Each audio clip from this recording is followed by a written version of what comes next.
Que le Seigneur nous instruise, que le Seigneur nous corrige. Prions ensemble au nom de Jésus.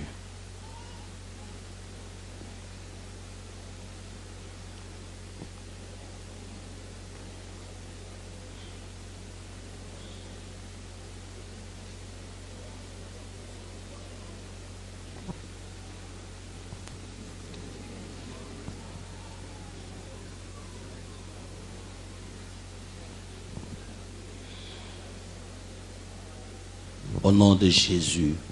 Nous restons calmes et nous avons nos têtes inclinées.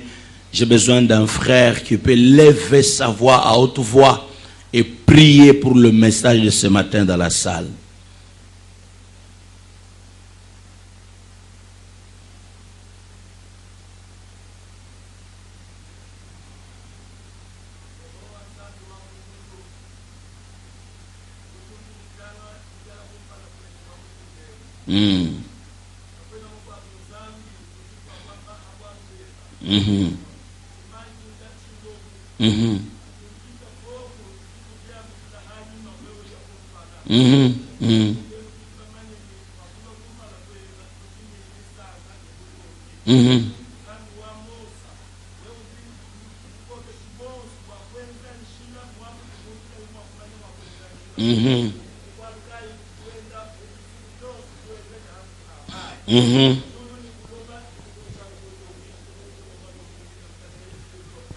Amen. Nous t'acclamons, éternel Dieu des armées. Nous te bénissons, le roi des rois, le Dieu qui écoute toutes les langues, toutes les langues. Bien-aimé, je suis fier de ce Dieu puisque lui, il écoute toutes les langues. Il n'a pas besoin que vous appreniez telle langue pour l'invoquer. Et il est un Dieu de paix puisqu'il a réuni les hommes de toutes langues. Mais d'autres dieux, d'autres seigneurs, d'autres prophètes, ils ont besoin d'une seule langue. Et c'est un Dieu qui accepte nos différends, mais qui fait de nous un seul peuple. Le livre de Samuel, c'est un grand livre. Le livre de Samuel, c'est un grand livre. Après que nous nous sommes dit, pour le royaume de Dieu, il ne faut pas se décourager. Il ne faut pas s'excuser. Il faut faire un effort de tenir ferme. Pour le royaume des cieux, nous devons travailler. Et tout en étant sûr que celui qui nous a appelés, il nous a appelés puisqu'il avait tout préparé. Et tout était préparé pour son fils. Bien-aimés, dans ce problème de Dieu, dans cette affaire de Dieu, soyez-en rassurés que ton voisin, ta voisine ne peut rien faire, ne pourra pas changer le programme de Dieu pour toi. Oui, les circonstances de la vie, les réalités ne changeront pas le projet de Dieu pour toi. Ce que Dieu a arrêté pour toi, il le réalisera. Dans ce livre de Samuel, il y a une pensée de la souveraineté de Dieu. La première pensée que je voulais communiquer ce matin, c'est la souveraineté de Dieu. Regardez, on nous présente des familles. Le thème de ce matin s'intitule « Nos familles consacrées à Dieu ». Nos familles consacrées à Dieu. Une famille consacrée à l'Éternel. Une famille consacrée à l'Éternel. Une famille au service de l'Éternel. Mais prenez cette première pensée. La première pensée, c'est la souveraineté de Dieu. Regardez. Ce livre de Samuel, ce sont les écrivains qui ont fait un effort. Comme d'habitude, la Bible, c'était comme un rouleau. Il n'y avait pas de chapitres.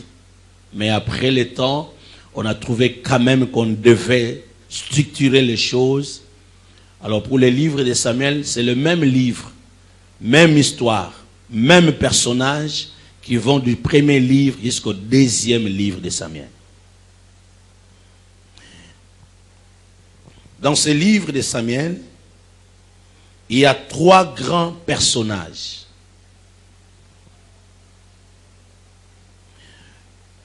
Mais l'acteur principal de ce livre, c'est Samuel. Samuel. Mais vous, écoutez, frères et sœurs, regardez. J'aimerais vous dire une chose. On parle de Samuel. C'est lui l'acteur principal, c'est comme ça que les livres portent même son nom. Je vais parler de lui après. Mais les 3 personnages sont Samuel, Saoul et David. Samuel, Saoul et David. Samuel, il était juge, prophète et sacrificateur d'Israël. Saoul, c'est le premier roi d'Israël. Et David, c'est le 2e roi d'Israël et le plus grand roi d'Israël. Mais pourquoi nous voulons parler de famille? Puisque ce livre commence à nous relater l'histoire d'une famille.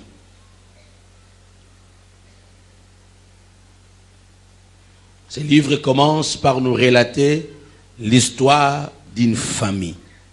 Il y avait, le verset 1, il y avait un homme de Ramtaïm, Chophim, de la montagne d'Ephraïm, nommé Elkana. Alléluia.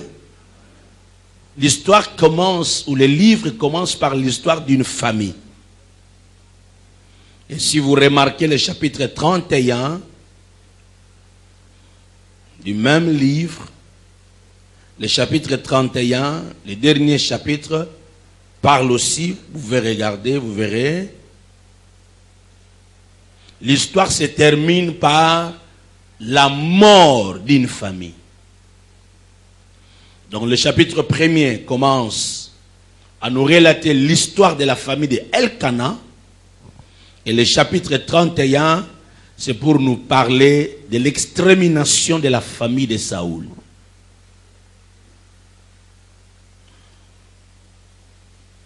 Dans l'école de la sagesse et de la motivation que nous tenons chaque matin avant les grands cultes, pour ceux qui viennent à l'heure, nous nous sommes dit le dimanche passé que le livre de Samuel, c'est le livre des règnes et le livre des rois.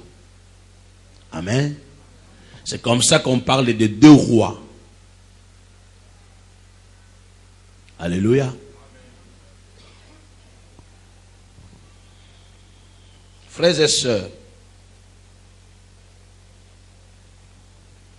puisqu'il y a 3 grands personnages, mais ces personnages constituent aussi des familles. Et puisqu'on doit parler de ces 3 personnages et de leur famille, je me suis permis d'ajouter quelques personnages et leurs familles aussi. Et ces personnages et ces familles sont liés à ces 3 grands personnages. Quand on parle de Elkana au chapitre 1er, le chapitre 2 et même le chapitre 3, on cite aussi les noms de Élie, le souverain sacrificateur. Puisque Elkana, l'histoire commence par nous montrer qu'il avait 2 femmes. La première femme, c'est Anne. La seconde, c'est Pénina. Et Pénina est venue comme seconde femme à cause de la stérilité de Anne. Et la Bible démontre que c'est Dieu qui avait rendu stérile Anne. Laissez-moi dire à quelqu'un, quand on dit que c'est Dieu qui avait rendu stérile, on voulait juste dire, c'est Dieu qui avait permis que Anne soit stérile. En d'autres termes, c'est un mauvais esprit de la stérilité que Dieu avait permis que cet esprit habite le corps de Anne. Si c'était un problème des esprits. Si c'était une malformation, un défaut, c'est Dieu qui avait permis que cette femme soit stérile. Mais quand vous lisez le chapitre 2, quand Anne chante à la gloire de l'Éternel, elle le dit quelque part que l'arc du puissant est brisé. Donc il y avait une force spirituelle, il y avait une force magnifique qui retenait sa fécondité ou sa maternité. Mais quand l'Éternel a brisé cette force, cette femme a mis au monde. Alléluia. Mais Elkana, frères et sœurs, en faisant des recherches, on dit qu'il était un homme d'Éphrasien. Il était dans cette contrée d'Éphraïm. Mais Elkana était un lévite. Un lévite qui habitait du côté d'Éphraïm, puisque c'était la partie où le Judaïen occupait, et lui, il était là. Mais un lévite qui est devenu polygame. Donc ce monsieur a quitté le sacerdoce à cause de ce qu'il était devenu. Alléluia. La première famille, c'est la famille de Elkana. Frères et sœurs, cette famille nous présente la polygamie. Le méfait de la polygamie. Il n'y a pas, frères et sœurs, laissez-moi vous supplier. Ne brisez pas le mariage. Si vous êtes encore monogame, vous me suivez, je t'en supplie, n'ajoutez pas une autre femme. Garde ta femme. Maman, je t'en supplie, ne quitte pas la maison. Un jour, je suis allé dans une famille, il y avait des problèmes. Le papa m'appelle pour dire, pasteur, est-ce que tu veux venir? Je dis, qu'est-ce qu'il a dit, pasteur? Venez là, je n'en peux plus. J'ai dit, papa, j'arrive. Et comme je savais que c'est un problème de couple, je pris un autre serviteur et nous sommes allés. Arrivé dans cette maison, papa qui me fait voir que maman a quitté seule la maison et maman est partie. Connaissant leurs difficultés, j'ai commencé à exhorter papa. Et quelques temps après, la maman ne priait pas avec nous. La maman priait ailleurs. Et le pasteur de la maman est arrivé. Et quand le pasteur de la maman arrive, il était aussi malvenu, puisque le papa ne voulait pas que le pasteur arrive à la maison. Et c'est après que j'avais compris. Moi, je me suis dit, non, papa, la femme ne prie pas avec nous. Laissez son pasteur venir, peut-être que nous allons la récupérer. La maman avait déjà fait, je crois, 1 ou 2 jours hors la maison. Papa ne savait pas si sa femme était où. Mais quand le pasteur de l'autre femme, de la sœur arrive, et le pasteur dit, écoutez, je ne peux pas traiter ce dossier. Moi, dans mon église, j'ai déjà dit, quand une femme fait sortir elle-même le bien de la maison de son mari, c'est fini. Cette femme-là doit partir. Le pasteur l'a dit, la dame-là doit partir. Si je suis venu d'ailleurs, c'est à cause du révérend béni, mon frère, qui a insisté que je vienne ici. Mais moi, je ne pouvais pas venir. Papa, chasse cette femme. Elle est sortie d'elle-même de la maison, elle n'a qu'à partir. J'ai dit à ce monsieur, pasteur, on ne t'a pas invité ici pour débobiner tes sentiments. On t'a invité ici comme homme de Dieu pour la réconciliation. Et le papa me dit, tu vois pourquoi je ne voulais pas qu'elle puisse venir? Et la sœur s'est retrouvée où? Chez une sœur de l'église. Et le pasteur savait. Et ce jour-là, je me suis dit, quelque part, ce pasteur a raison. Comment est-ce que quel courage!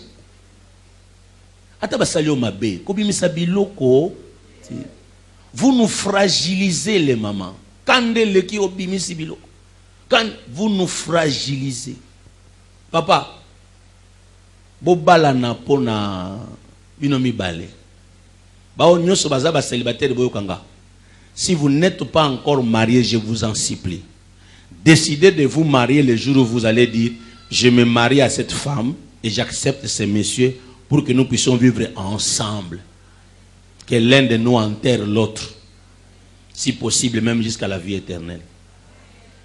Si vous n'avez pas encore cette décision-là, de prendre une seule femme, de vivre avec elle, ne décidez pas de vous marier. Maman, si vous n'êtes pas disposé de rester attaché à votre mari, n'allez pas dans le mariage. La femme ici souffrait. Elkana nous présente une famille polygame et une famille où il y avait des disputes, il y avait des gens qui se chamaillaient. La deuxième femme ou la seconde, puisqu'elle avait des enfants, elle était en train de mortifier sa sœur. Mais chose grave, toute la famille s'est rendue à l'église. Toute la famille s'est rendue à l'église. Le mari et ses 2 femmes et tous ses enfants, ils se rendaient tous à l'église. Ils avaient le même pasteur, ils adoraient le même Dieu, même louange. Ils donnaient les offrandes au Seigneur, puisqu'on détaille même sur les offrandes. Oh, quelle peine! Nous qui fréquentons les églises, mais nous avons des familles déchirées. Consacrons nos familles au Seigneur. Elkana cherchait son propre intérêt d'avoir les enfants. C'est peut-être une pression que nous avons dans nos familles. C'est peut-être ce qui nous arrive quand la femme est stérile. Et laissez-moi encourager les mamans. Souvent, quand l'homme est stérile, les mamans ne parlent pas. Quand le cas, c'est dans le camp de l'homme, souvent, les membres de famille ne sont pas au courant. Et même le médecin s'arrange pour dire à la femme, écoutez, si tu peux supporter, c'est ton mari qui a un problème.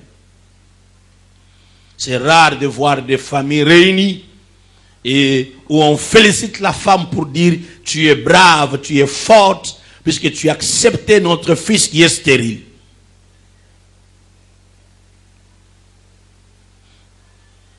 Un petit pourcentage de familles qui viennent prendre leur fille puisque le mari ne met pas au monde. Mais souvent, quand c'est le cas de la femme, la belle famille, la famille de l'homme se lève. En tant que chrétiens, résistons aux pressions extérieures. La gestion des tierces dans nos mariages nous pose des problèmes. Écoutez ce que la Bible dit. Elkana aimait beaucoup sa femme que l'Éternel avait rendue stérile. Mutazana, ezana maman mokote azoko la po abotati. Masu nyoso lika ko bota. Je sais que vous allez me dire, pasteur, va avorta. Les lois idéaux, c'est Dieu qui rend stérile. Président ba mususu ba sopa bazem, mais ba zo bota sous. Un jour au bureau, je reçois une jeune dame qui me dit, pasteur, je grandis à l'église, je servis le Seigneur. Et elle cite même le nom de son église, puisqu'elle était, quand on l'a mariée, elle était à qui on l'a amenée ici. Je servis à côté de tel homme de Dieu. Toute ma jeunesse, et pasteur, laissez-moi te dire clairement que je me suis marié vierge. À cet âge, je fais mes études supérieures, mais je me suis gardé. Pasteur, j'aimerais te dire que je suis entré au mariage vierge. C'est le premier monsieur qui m'a déviergé. Mais voilà que je n'ai pas d'enfant. Ça ne marche pas. Qu'est-ce que Dieu veut m'enseigner? Pourquoi Dieu me fait ça? Et déjà, je commence à être fatigué. Mon mari commence à être fatigué. Sa famille commence à parler. Et même ma famille. Pasteur, prie pour moi. Et j'étais dépaysé. Dépaysé. Frères et sœurs, il arrive des moments où nous prions et ça marche.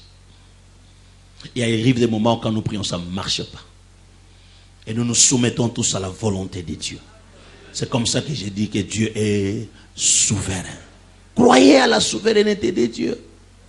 Ne nous mortifions pas les uns les autres. Il n'y a personne qui est venu dans ce monde pour te faire souffrir. Il n'y a aucune femme qui a besoin de rester stérile. Il n'y a aucun homme qui a besoin de te malmener, ma soeur. Mais tiens bon. La Bible démontre qu'il y a eu un miracle à cause de la prière. C'est comme ça que nous avons dit, c'est le mois de l'exaucement. Mais je vais terminer avec cette histoire de la sœur. Et je dis à cette sœur, on va prier. Mais le Seigneur m'a inspiré. J'ai dit, ma sœur, quand tu seras pendant tes périodes de ovulation, tu viens m'informer, je vais prier pour toi et pour ton mari. Dieu va s'arranger. Ils habitaient dans le même quartier que nous. Je passais par là un soir et je suis entré pour leur dire bonjour. Et par la grâce de Dieu, la femme prend le courage. C'est la femme qui était venue me voir, ce n'était pas l'homme. Très souvent, des choses comme ça, les hommes ne viennent pas. Souvent, ce sont des mamans. Et la sœur, je vis la sœur bouger son mari pour dire, dis au pasteur que c'est la période d'ovulation, que le pasteur prie pour nous. Puisqu'elle ne savait pas parler devant son mari. Et le mari a résisté. Mais à la fin, le mari dit, écoutez, pasteur, nous avons un problème, ça fait autant de mois. Et il croyait m'informer, j'étais déjà informé. Et sur place, si vous pouvez prier pour nous, puisque c'est la période d'ovulation de madame. J'ai dit, ok, on va prier. Alors j'ai compris que ma soeur ne pouvait pas m'en parler. Elle a tout fait pour que le mari parle. Et nous avons prié. Oh, l'année surnaturelle. Je crois à ce Dieu qui avait donné à ce couple-là un enfant. Le même mois, même nuit, la sœur était grosse. Aujourd'hui, ils ont des enfants. Ils ont eu même, je crois, ils ont eu même des jumeaux dans leur vie. Je prie Dieu que Dieu t'exauce. Oh, j'ai pris que Dieu t'exauce. Que ça ne rate pas ce mois. Qu'il y ait un miracle dans ta vie. Qu'un Samuel puisse venir dans ta vie. Qu'un Samuel puisse venir dans tes affaires. Je déclare au nom de Jésus que la grâce de Dieu soit sur toi. Que ça ne rate pas ce mois. Un miracle s'est produit. Cette maman était grosse quelque temps après. Frères et sœurs, la famille de Elkana nous présente autre chose. C'est que malgré leurs différends, malgré leurs problèmes, ils savaient venir à l'église. Il y a des gens qui fuient l'église, il ne faut pas fuir l'église. Il y a des gens qui se disent, je ne peux pas, puisque j'ai des problèmes. Ma femme ne change pas, mon mari ne change pas, mes enfants. Non, venez à l'église. Anne, son nom signifie grâce ou faveur. Laissez-moi dire à quelqu'un que la grâce et la faveur de Dieu soient sur vous. Je déclare que la grâce de Dieu soit sur vous. Elkana, son nom signifie Dieu a acquis. Il était à Dieu, il appartenait à Dieu. Je prie que tu n'échappes pas au contrôle de Dieu. Oh, frères et sœurs, soyons consacrés au Seigneur. Soyons consacrés au Seigneur. Je crois au relèvement. Dans la souveraineté de Dieu, il a relevé les défis de Anne. Dans sa souveraineté, Dieu a béni Anne. Et quand Anne a chanté son hymne d'adoration, Anne a dit, oh Éternel, tu m'as relevé. L'Éternel m'a relevé.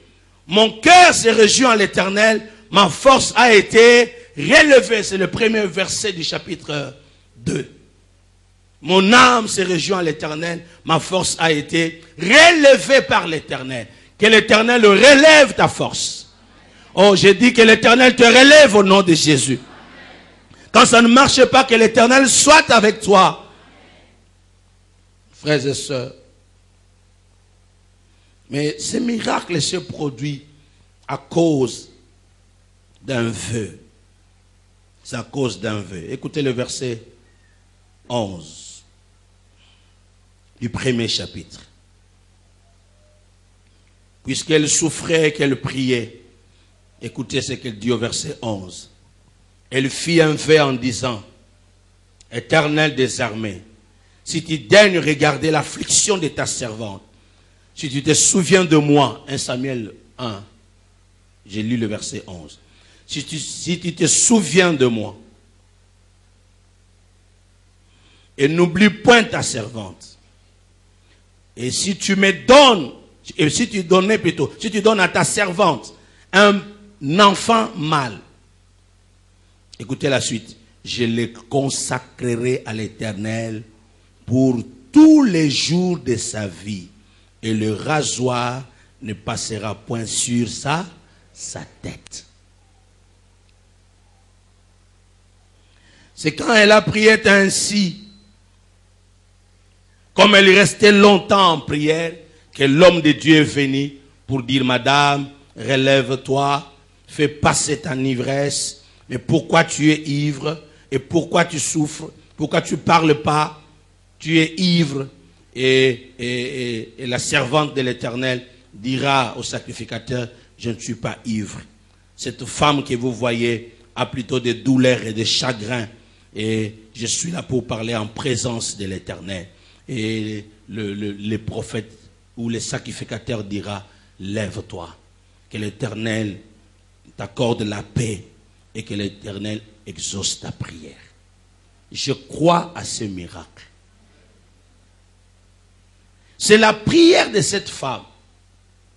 Une prière où elle dit à Dieu, je n'ai plus besoin d'avoir un enfant pour moi, mais j'ai besoin d'avoir un enfant pour toi.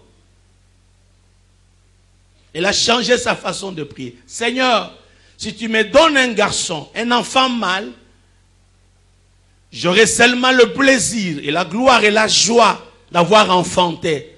Mais cet enfant te sera consacré. Dans d'autres versions, on dit, je promets de la mettre à ton service pour toujours. Et on ne lui coupera jamais les cheveux. Un Nazaréen, les hommes qui se consacraient au Seigneur. Mais ce n'est pas l'enfant qui se consacre, mais c'est sa maman qui promet à Dieu. Frères et sœurs, quand Dieu trouve son intérêt dans ce que tu fais, dans ce que tu veux avoir, dans ce que tu veux devenir, il intervient. Dieu est souverain, mais il cherche la coopération. Si tu coopères avec Dieu, si Dieu trouve son intérêt, Dieu trouve que dans tout ce que tu veux faire, tu veux le placer à la première place. Tu veux tout faire pour lui. Tu veux vivre pour lui. Ta seule motivation, c'est Dieu. Tu reconnais que ce que tu peux avoir, ce que tu peux devenir, ce que tu auras, ce que tu feras, c'est pour Dieu. Et la deuxième des choses, servir Dieu et servir les hommes, je t'informe et je te dis en avance que tu es déjà béni. Tous les grands dans ce monde qui se sont disposés pour servir Dieu et servir les hommes, être utile à la société, ce sont des gens qui sont devenus des grands. Notre Seigneur Jésus, sa grandeur a dépendé du service qu'il a rendu aux autres. Écoutez, il a quitté le ciel pour venir souffrir. Il n'avait pas quitté le ciel pour venir se marier. Il a quitté le ciel, il était prêt de souffrir, de mourir pour les autres. C'est comme ça que Dieu lui a donné le nom qui est au-dessus de tous les noms. Chaque jour quand tu raisonnes, qu'est-ce que tu peux faire pour les autres? Qu'est-ce que tu peux faire pour Dieu? Je t'informe que tu es déjà grand. Oh, nous te verrons grand. Cela va surprendre les autres, mais les autres ne seront pas surpris. Tout celui qui rend service, c'est un homme et une femme grands. On est grand par ce que l'on fait, pas seulement par ce que l'on dit. La famille de Elkana. Ils ont consacré l'enfant à l'Éternel. Est-ce que tu peux penser à cela dans ta famille? Malgré le problème, il n'y a pas eu de divorce. Bannis le divorce dans tes pensées. Malgré les problèmes, ils sont restés attachés. Singa famille benda nakakasi et katanakati. Ça là est fort. Battez la famille na yo. Deuxième famille, c'est la famille d'Élie. Avant que je ne touche aux autres. Deuxième famille, c'est la famille d'Élie. Élie, le souverain sacrificateur. Quelle image que présente la famille d'Élie. Élie, le souverain sacrificateur. La famille d'Élie, c'est la famille qui nous donne un tableau sombre aussi. La Bible démontre que Élie était un homme qui craignait l'Éternel. Élie était un homme qui servait Dieu. Élie, il exerçait dans les temples du Seigneur.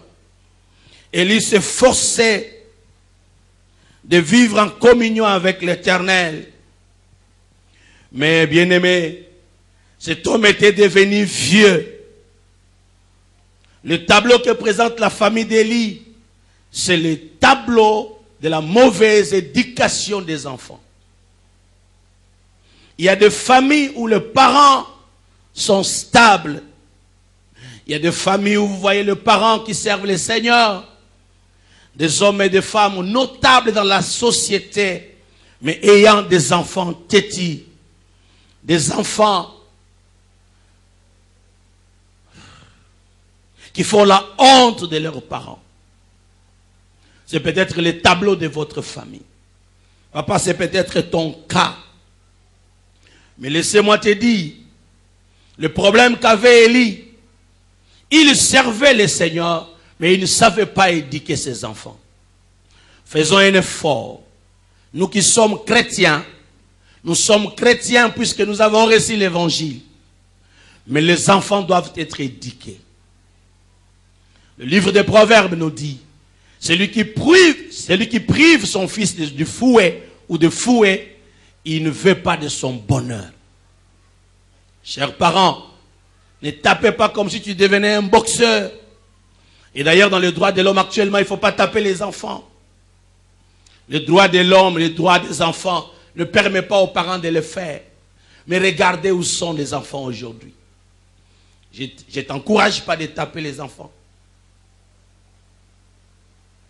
Mais je te dis, il faut éduquer les enfants. Et surtout nous qui sommes chrétiens.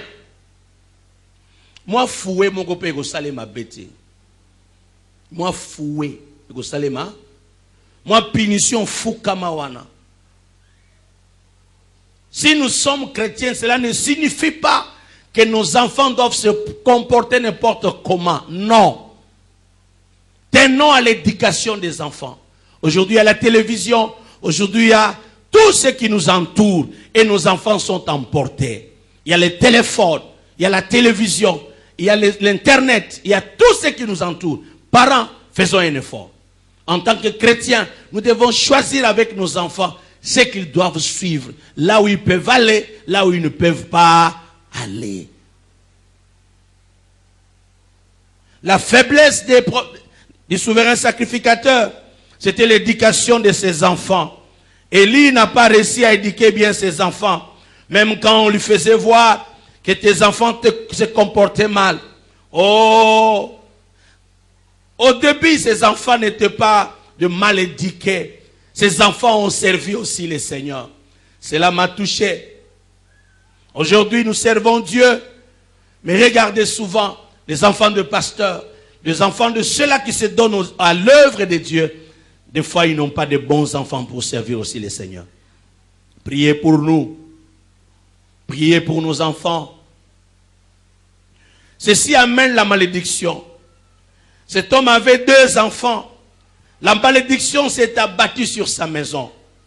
Puisque les enfants se comportaient mal. La Bible dit, ils avaient le courage de prendre les femmes dans le temple du Seigneur. Les femmes mariées. Ma maman est... Yo peux sokoyer une église, maman. Attends, mon toisan a onction. Asimbayote. Un homme de Dieu nous a dit, il y a des médecins sérieux qui voient la nudité des jeunes filles et des mamans, mais qui ne commettent pas l'adultère. Mais il y a des pasteurs qui parlent avec les femmes habillées, mais qui arrivent à les déshabiller. Harcèlement sexuel, violence faite aux femmes. Comment va qu'on mona lipe kotiki? Pour un pasteur? Comment? Makambo e bandaka? Batu bazoué une église, bazo comme basi ya basai na nzambe na église. Dans la Congo, na Congo na regretta ka po ezaka na makambo zusu batu balobaka. Omoni ba église de combien belé? Est-ce que eza makama Congo? Histoire eza na Congo. E bandaka la ba esprit mabe ko kota na kati na église pona ko détruire. Élie était un homme qui craignait Dieu. Élie servait Dieu. Du temps d'Élie, la voix de Dieu se faisait entendre. Mais quand il était devenu vieux, fatigué, puisqu'un sacrificateur, après 50 ans, devait se reposer, laisser aux jeunes gens de servir le Seigneur. Alors il a consacré ses enfants, puisqu'un souverain sacrificateur doit travailler avec ses enfants. Et c'était ses enfants maintenant qui amenaient le désordre. Son fils aîné, oh bien-aimé, les 2 fils, Finé et son frère, les 2 ont commencé à commettre de bêtises dans le temple du Seigneur. Bien-aimé, bazolia misuni ya nzambe na silo. Misunia. Nzamba sungayo. Yebisa mta pembe no nzamba sungayo. Ne touchez pas à l'offrande de Dieu. Ne touchez pas à l'offrande. Quand vous venez à l'église, restez attachés au Seigneur. Quelle abomination. Misuni bachepo na nzambe. Nano ebelite bango basi bazui. Tant bazui bisa bango ne prenez pas bango bazozwa. Bien aimé, ça c'est la malédiction liée au temple. Quand nous venons à l'église, avec nos familles, veillons à nos enfants quand ils sont à l'école. Veillons à nos enfants quand ils sont dans l'église. Veillons à nos enfants à la maison. Veillez de sorte qu'ils vivent une vie chrétienne. Élie, un souverain sacrificateur, quand on lui disait, voilà ce que font tes enfants, et lui parlait, mais pas avec autorité. Il n'avait pas d'autorité pour éduquer ses enfants. Même quand on lui a dit, sacrificateur, le Seigneur va frapper ta famille. Écoutez ce que lui dit, que Dieu fasse ce qu'il veut. Un prophète est venu lui dire, Dieu va frapper ta famille. Samuel, dans sa jeunesse, première vision, premier message, c'est le message contre la famille d'Élie. Et quand on lui rapporte ces choses, c'est déjà au chapitre 2, à partir du 27e verset, Élie est en train de dire que Dieu fasse ce qu'il veut. Or, il était déjà vieux, fatigué. Frères et sœurs, éduquons nos enfants. Consacrons nos familles au Seigneur qui a dit Amen. Qui a dit Amen. J'ai besoin que ta famille serve le Seigneur. Nous avons besoin que nous puissions servir le Seigneur. Mais le problème que nous avons, le malheur peut arriver. La Bible dit, Ophni et Phiné, ces deux fils, jusqu'au chapitre 4, commettaient de bêtises. Et ils prenaient l'offrande du Seigneur. Et bien aimé, or, ce sont eux qui étaient des gardiens de l'arche de l'Éternel. Et quand la guerre est arrivée, frères et sœurs, quand la guerre est arrivée contre les Philistins ont remporté la victoire sur Israël. Et les Israélites se sont dit, à chaque fois que l'arche de l'Éternel descendait au milieu de nous, quand il y a la guerre et qu'on prenait l'arche de l'Éternel au milieu de son armée, l'Éternel nous donnait la victoire. Ils sont partis comme par habitude prendre l'arche de l'Éternel. Mais qui tenait l'arche de l'Éternel? Les deux sacrificateurs, le gardien du tabernacle, le gardien de l'arche. Or, ce sont des gens qui se compromettaient déjà, qui vivaient dans le péché. Laissez-moi dire aux serviteurs de Dieu, aux servantes, tu peux servir Dieu dans l'église, mais Dieu te connaît. Tu fais des choses en cachette. Tu es dans l'ivrognerie, tu es dans les débauches, tu es dans n'importe quelle vie. Sachez-le, Dieu te voit.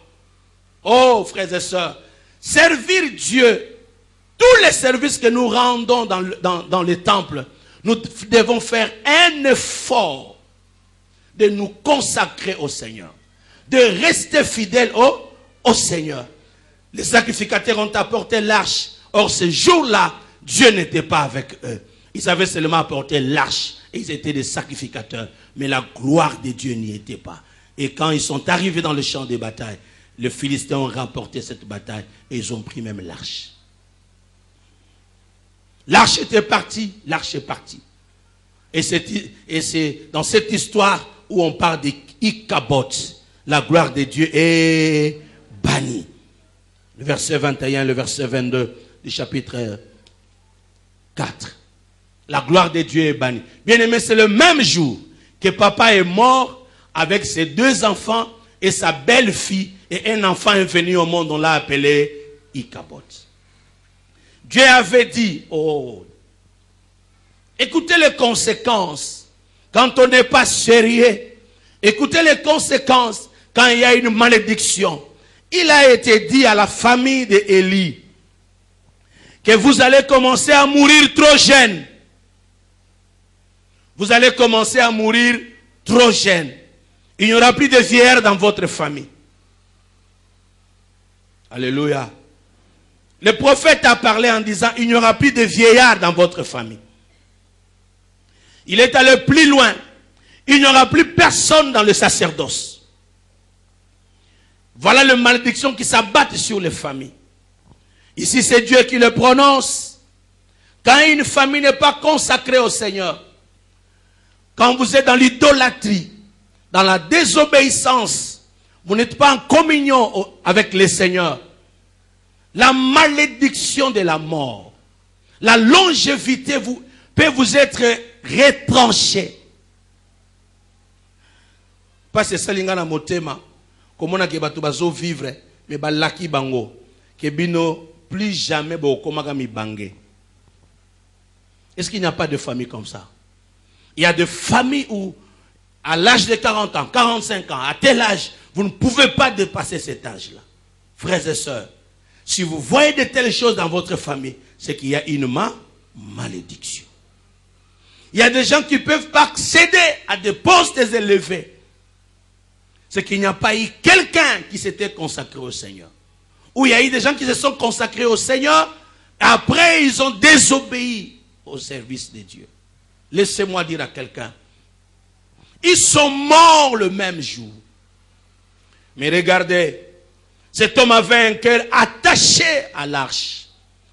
Quand on est venu lui informer en disant, tes enfants sont morts, le Philistin a remporté la victoire, et il attendait qu'on arrive jusqu'à l'arche. Et il a posé la question, qu'en est-il de l'arche de l'Éternel? On lui dira, l'arche de l'Éternel a été emportée. Bien-aimé, il était assis devant le temple, il tomba et il mourit ce jour-là. Quand il a appris que l'arche était partie, son cœur était attaché à l'Éternel. Mais le problème, ce sont les enfants qui l'ont déçu. Mon frère, ma soeur, tu es encore jeune. Quel est ton comportement? Est-ce que ton comportement peut amener la bénédiction dans votre famille? Ou ton comportement amène la malédiction? Laissez-moi ouvrir une parenthèse de coutumes et de traditions. Il y a des coutumes et des traditions. Vous commettez l'impudicité, l'infidélité, l'adultère sous le toit de vos parents ou le toit conjugal. C'est l'homme qui meurt ou ce sont les enfants qui commencent à souffrir et mourir. Ce sont des coutumes et des traditions. Mais quand tu tombes dans le péché, tu es sous cette malédiction. Tu es une jeune fille, tu te permets de sortir avec des jeunes garçons. Or, tu es encore chez vous. Toi, tu es un jeune garçon, tu te permets de prendre les filles. Et tu rentres dormir sous le même toit que les parents. Mais quelle malédiction!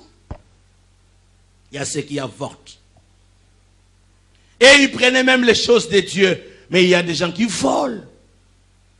Tu es encore un jeune garçon, une jeune fille. Tu voles et tu ramènes les histoires dans la maison. Il y a même des parents qui encouragent les enfants dans le voler, de garder même le bien volé. Un enfant qui revient de l'école avec des biens d'autrui, tu te rends compte que les cartables, les jouets, les stylos, les cahiers, car mon enfant, ce n'est pas ce que moi j'avais acheté. Mais ayez le courage d'aller ramener cela à l'école.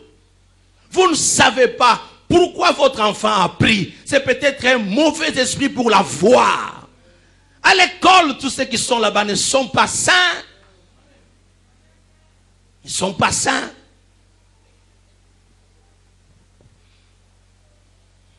Alléluia. Nous sommes à l'écodim. Nous avons des enfants que nous éduquons à l'écodim. Laissez-moi encourager les moniteurs et les motrices de l'écodim. Mais qu'est-ce qui se passe? Nous avons des fois des enfants qui arrivent à l'écodim mal habillés. Un petit enfant mal habillé. Une petite fille mal habillée. Quel scandale! Vous savez, nous sommes à l'église. Même quand votre enfant sort de la maison, même quand vous voulez l'amener, même si c'est une petite fille, veillez à ses habits. Les enfants n'achètent pas des habits. Comment vous nous scandalisez, le parent? Quel scandale dans l'église!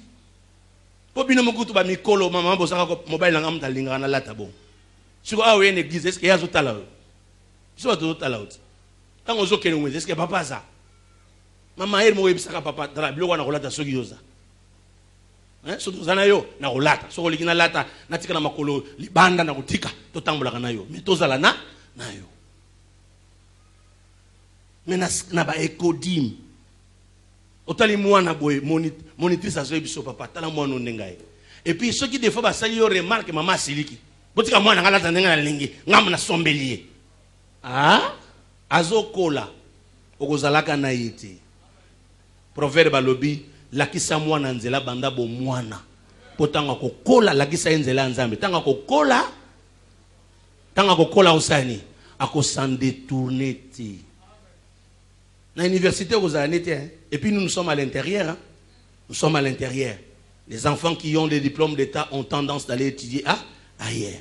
Aux années. Bano bagana l'université, on a bassin à Bambal. Tous les cas diplôme. Hein? Nous m'en voyez vite. Tout comme on a la diplôme. Les restaurants, tout comme le baka Nzamba Sunga. Nzamba Sanini, Asunga. J'ai toujours dit, sérieux et frère à une église, tondi mangonante. Vous soyez à Mobola, ta la prière moulaï, tous la mugozambo. Pour que la classe, parce que nous tiko na mutuka, tous la mugolo comme à l'université. Des fois, na Kishasa, na université, na kezaba na classe. Mes filles, j'arrive, na télémi. On doit la bana muzuso mona na matadia, ninga zotama na kata université. Wana wazo biso papa moni wana moyente wana vraiment.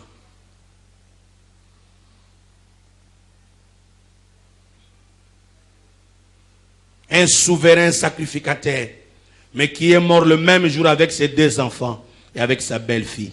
Et la malédiction s'était abattue sur eux à cause du comportement des enfants. Parents, soyons responsables. Je parlais de 2 familles. Je m'arrête là pour aujourd'hui. À suivre les dimanches pro.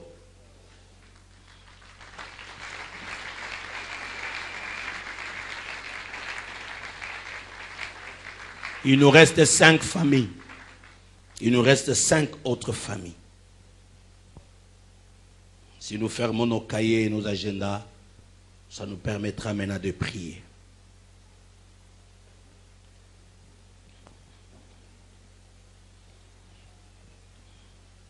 C'est le verset 13 où une malédiction est prononcée du chapitre 3. Je lui ai déclaré que je vais punir sa maison à perpétuité à cause du crime dont il connaissait et par lesquels ses fils se sont rendus méprisables sans qu'il les ait réprimés. Apprenons à réprimer les enfants.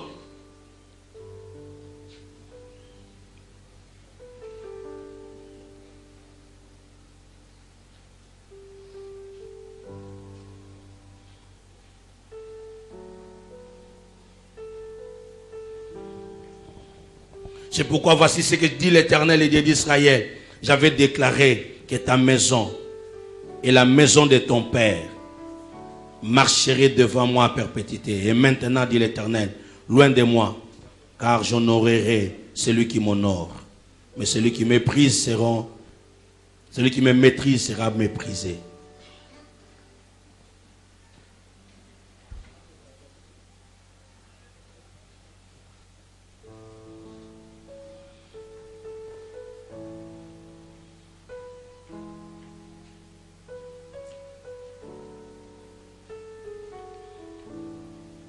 Levons-nous dans la prière.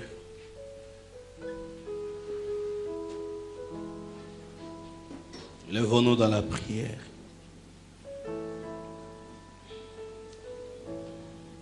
J'ai même envie de dire que nous pouvons même nous agenouiller. Est-ce que nos familles sont consacrées? Prenons ces quelques temps dans la prière. Tous ces mois, c'est le mois de l'exaucement. Mais pensons à consacrer nos familles au Seigneur. Et nous vivrons le surnaturel.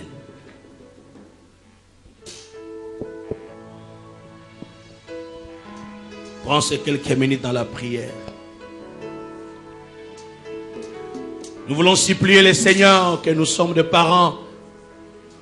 Nous ne savons pas réprimander nos enfants. Nous ne savons pas éduquer nos enfants. Que le Seigneur nous pardonne.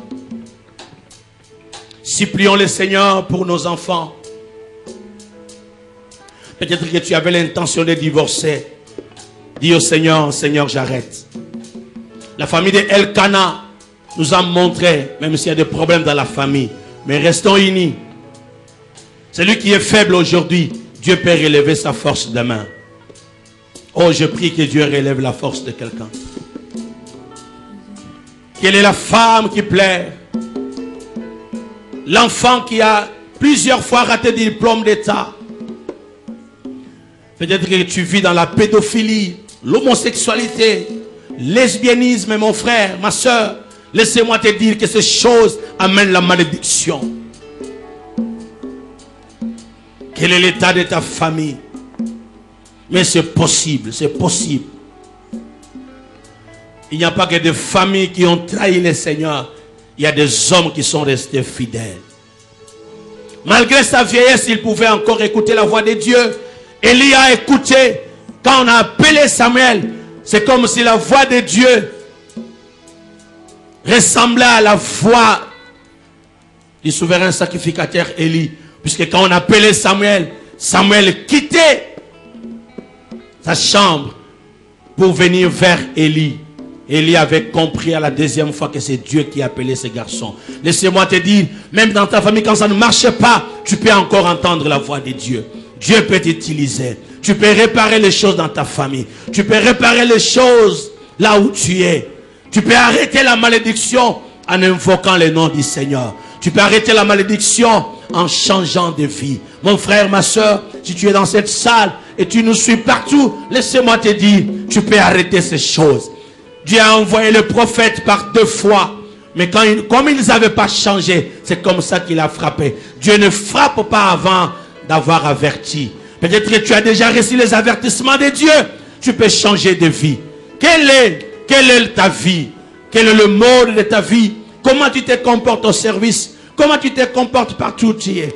Nous te connaissons un frère et une sœur sérieux. Tu es sérieux apparemment. Mais or tu es moins sérieux. Oh, chose grave. Ils allaient même toucher aux choses sacrées. Ça, c'est l'esprit même de la sorcellerie. Tu es dans la salle, tu nous suis partout. Tu vas dans des réunions de prière, pas pour prier, mais pour envoûter. Laisse que ta sorcellerie s'arrête. Tu peux te repentir, mon frère. Tu peux te repentir, ma soeur. Tu entres à l'église avec la magie, dans l'occultisme, tu continues à fréquenter l'église. Tu es dans l'église chrétienne, mais tu es vers le féticheur. Nous en parlerons dans d'autres familles. Mais laissez-moi te dire, c'est possible que nous ayons des familles consacrées. Crois au Seigneur Jésus, tu seras sauvé, toi et ta femme. Laissez-moi prononcer ces paroles comme le souverain sacrificateur. Allez tous en paix. Que le Dieu d'Israël, le Dieu de notre Seigneur Jésus-Christ, soit avec vous. Qu'il exauce vos prières.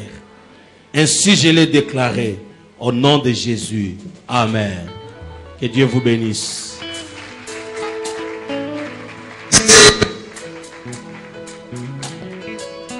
Allons dans la paix du Seigneur.